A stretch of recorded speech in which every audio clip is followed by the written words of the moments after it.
Jums ir kādreiz izrāvuši zobu, kurš bija vesels?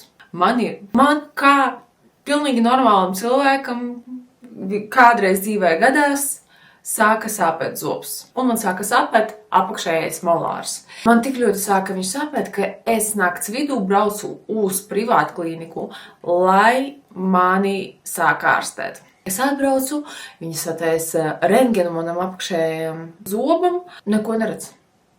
Viss ir kārtībā, viss ir pilnīgi vesels. Viņi nevar saprast, kādā sakarā man sāp. Viņi pasaka, droši vien jums sāp gudrības zobs. Raujam ārā. Man tik ļoti šausmīgi sāp, ka es tāda raujam ārā, raujam visu ārā, tikai lai man pārietu sāpes. Man izrauj, sāpes nepāriet.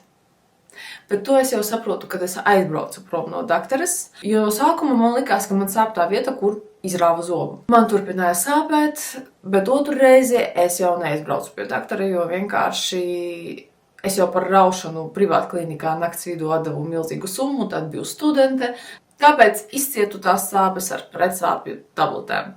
Pēc tam sanāca tā, ka es pati sāku strādāt zobārstniecībā. Un brīvajā momentā es sataisīju pilnu žokļu rentgenu un parādīju to dakterei, ar kuru strādāju. Mēs sapratām to, ka man augšējais zobs bija jau nomiris pats par sevi. Vienkārši ir tā, ka dažiem cilvēkiem nervi atdod sāpi uz apakšējo žokli, kaut gan realitātē problēma ir augšējā žoklī. Attiecīgi to gudrības zobu es izrāvu velti. Un neizglābu, diemžēl, augšējo zobu. Ja tomēr jums kādreiz gadās tā, ka jums sāp kāds zobs un jums jau tā varbūt izraujam blakus esošo, tad varbūt neļaujiet.